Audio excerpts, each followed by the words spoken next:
പുതിയൊരു വീഡിയോയിലേക്ക് എല്ലാ കൂട്ടുകാർക്കും വീണ്ടും സ്വാഗതം. സൂപ്പർ ടേസ്റ്റി ആയിട്ടുള്ളൊരു ചിക്കൻ റോസ്റ്റിൻ്റെ റെസിപ്പിയുമായിട്ടാണ് ഇന്ന് ഞാൻ വന്നിട്ടുള്ളത്. എല്ലാത്തിൻ്റെ കൂടെയും നല്ലൊരു കോമ്പിനേഷൻ ആയിട്ടുള്ളൊരു ചിക്കൻ റോസ്റ്റാണ് കേട്ടോ ഇത്. അപ്പോൾ നമുക്ക് റെസിപ്പി കണ്ടു നോക്കാം. അതിനായിട്ട് ഗ്യാസ് അടുപ്പിലേക്ക് ഒരു ചീനച്ചട്ടി ചുടാൻ വേണ്ടി വെച്ച് കൊടുത്തിട്ടുണ്ട്. അതിലേക്ക് 6-7ഓളം കാശ്മീരി വറ്റൽമുളകാണ് ചേർത്ത്. പിന്നെ ഇതിലേക്ക് 1 ടേബിൾ സ്പൂൺ മുഴുവൻ കുരുമുളകും 1.5 ടേബിൾ സ്പൂണോളം മുഴുവൻ മല്ലിയും പിന്നെ 1/2 ടീസ്പൂൺ വലിയ ജീരകം ചേർത്ത് കൊടുത്തിട്ടുണ്ട്. വലിയ ജീരകം ചട്ടിയിലേക്ക് ഇട്ട് കൊടുക്കുന്നത് വീഡിയോയിൽ കാണിക്കാൻ വിട്ടുപോയിട്ടുണ്ട്. പിന്നെ ഒരു 2-3 ഏലക്കായും 3-4 കഷ്ണം പട്ടയും 5-6 ഗ്രാമ്പൂവും ചേർത്ത് കൊടുത്ത് നന്നായിട്ടൊന്ന് വറുത്തെടുത്തതിന് ശേഷം നമുക്കിത് ഒരു മിക്സി ജാറിലേക്ക് ഇട്ട് കൊടുക്കാം. ശേഷം നന്നായിട്ടൊന്ന് പൊടിച്ചെടുത്തിട്ടുണ്ട്. ഇനി അതേ ചീനച്ചട്ടി ഗ്യാസ് അടുപ്പിൽ ചൂടാൻ വേണ്ടി വെച്ച് കൊടുത്ത് അതിലേക്ക് 1 ടേബിൾ സ്പൂണോളം വെളിച്ചെണ്ണ ഒഴിച്ച് കൊടുത്തിട്ടുണ്ട്. ചൂടായ വെളിച്ചെണ്ണയിലേക്ക് ഒരു 10-12ഓളം കാഷ്യൂനട്ടും കുറച്ച് തേങ്ങാക്കൊത്തും ഇട്ടൊന്ന് വറുത്തെടുക്കാം. ഈ ചിക്കൻ റോസ്റ്റിന് ഒരു പ്രത്യേക ടേസ്റ്റ് കൊടുക്കുന്നത് ഈ ഒരു സംഭവമാണ് കേട്ടോ. അപ്പോൾ ഈ കാഷ്യൂനട്ടും തേങ്ങയും എന്തായാലും ചേർത്ത് കൊടുക്കണം. ഇത് ഒരുപാട് കളർ മാറുന്നു വേണ്ട. ഒന്നങ്ങ് വറുത്തെടുത്തതിന് ശേഷം നമ്മൾ പൊടിച്ചെടുത്ത് മാറ്റി വെച്ചിരുന്ന മസാലക്കൂട്ടിലേക്ക് ചേർത്ത് കൊടുക്കാം. ശേഷം എല്ലാം കൂടെ ഇതുപോലെ ഒന്നങ്ങ് ക്രഷ് ചെയ്ത് എടുക്കുന്നുണ്ട്. ഇനി ഞാനിത് അവിടെ ഒരു 1.5 കിലോനോളം ചിക്കൻ ക്ലീൻ ചെയ്ത് എടുത്ത് വെച്ചിട്ടുണ്ട്. അതിലേക്ക് ഈ മസാലക്കൂട്ട് നമുക്ക് ഇട്ട് കൊടുക്കാം. ശേഷം ഇതിലേക്ക് 1/2 ടീസ്പൂൺ മഞ്ഞൾപ്പൊടിയും 1 ടേബിൾ സ്പൂണോളം സാദാ മുളക് പൊടിയും ചേർത്ത് കൊടുക്കുന്നുണ്ട്.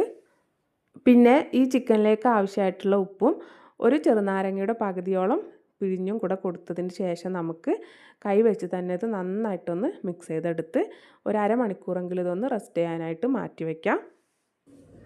ഇപ്പോൾ അതായത് കൈവച്ച് നല്ലപോലെ മിക്സ് ചെയ്തെടുത്തിട്ടുണ്ട്. ഇനി ഇതൊരു അരമണിക്കൂറൊന്ന് റെസ്റ്റ് ചെയ്യാനായിട്ട് മാറ്റി വയ്ക്കാം. അതിനുശേഷം നമുക്ക് അതേ ചീനച്ചട്ടി ഗ്യാസ് അടുപ്പിലേക്ക് ചൂടാൻ വേണ്ടി വെച്ച് കൊടുത്ത് അതിലേക്ക് 1 ടേബിൾ സ്പൂൺ കൂടെ വെളിച്ചെണ്ണ ഒഴിച്ച് കൊടുത്ത് ചൂടാക്കി എടുത്തിട്ടുണ്ട്. അതിലേക്ക് ഒരു 1.5 ടീസ്പൂണോളം ഇഞ്ചിയും വെളുത്തുള്ളിയും ചതച്ചത് ചേർത്ത് കൊടുക്കാം.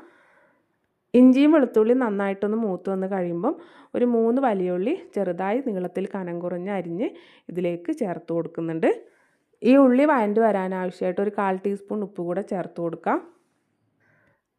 ശേഷം ഒന്നങ്ങ് മിക്സ് ചെയ്ത് പിന്നെ ഇതിലേക്ക് ഒരു 2 തണ്ട് കറിവേപ്പില കൂടെ ചേർത്ത് കൊടുത്ത് നമുക്കിത് ഒന്നങ്ങ് വഴറ്റിയെടുക്കാം. ഒരുപാട് കളർ മാറി വരേണ്ട ആവശ്യമൊന്നുമില്ല. ഈ ഒരു രീതിയിൽ ഉള്ളി ഒന്ന് വഴണ്ട് വന്ന് കഴിയുമ്പോൾ നമുക്കിതിലേക്ക് നമ്മൾ മാഗ്നേറ്റ് ചെയ്ത് മാറ്റി വെച്ചിരുന്ന ചിക്കൻ ചേർത്ത് കൊടുക്കാം. ശേഷം നല്ല രീതിയിൽ ഒന്നങ്ങ് മിക്സ് ചെയ്തെടുക്കുന്നുണ്ട്. അതിന് ശേഷം നമുക്കിതൊന്ന് മൂടി വെച്ച് ജസ്റ്റ് ഒന്ന് ആവി വന്നതിന് ശേഷം പിന്നെ ഞാനിതിലേക്ക് ഒരു തക്കാളി മിക്സിയിലിട്ടൊന്ന് അരച്ചതിന് ശേഷം ചേർത്ത് കൊടുത്തിട്ടുണ്ടായിരുന്നു. അത് വീഡിയോയിൽ കാണിക്കാൻ വിട്ടുപോയിട്ടുണ്ട്.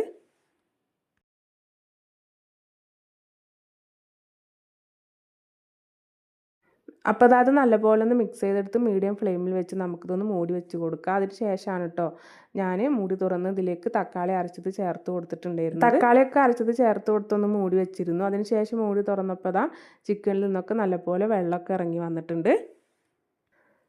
ഈ സമയത്ത് ചിക്കൻ ഒരു പകുതി വേവായിട്ടുണ്ട്. ഇനി നമുക്കിത് മൂടി തുറന്ന് വെച്ച് തന്നെ നന്നായിട്ടൊന്ന് മിക്സ് ചെയ്ത് ഒന്ന് വറ്റിച്ചെടുക്കണം.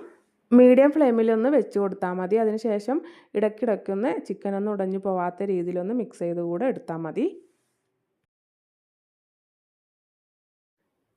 പിന്നീട് ഇതുപോലെ ചെറുതായിട്ടൊന്ന് വറ്റി വന്ന് കഴിയുമ്പോൾ ലോ ഫ്ലെയിമിലേക്ക് മാറ്റി നമുക്ക് വീണ്ടും ഒന്ന് മൂടി വെച്ച് കൊടുക്കാം. ലോ ഫ്ലെയിമിൽ വെച്ച് തന്നെ ഒരു 2-3 മിനിറ്റൊക്കെ ഒന്ന് മൂടി വെച്ച് കഴിയുമ്പോൾ ചിക്കനൊക്കെ ഫുൾ വേവായിട്ടുണ്ടാവും. ഗ്രേവിയൊക്കെ ഒന്നുകൂടെ ഒന്ന് തിക്കായി വന്നിട്ടുണ്ടാവും. ശേഷം മൂടി തുറന്ന് നന്നായിട്ടൊന്ന് മിക്സ് ചെയ്ത് നമുക്ക് ഫ്ലെയിം ഓഫ് ചെയ്യാവുന്നതാണ്. പിന്നീട് ഇത് ആറി വന്ന് കഴിയുമ്പോൾ വീണ്ടും ഒന്നും കൂടെ ഒന്ന് ഗ്രേവിയൊക്കെ കുറുകി കിട്ടും.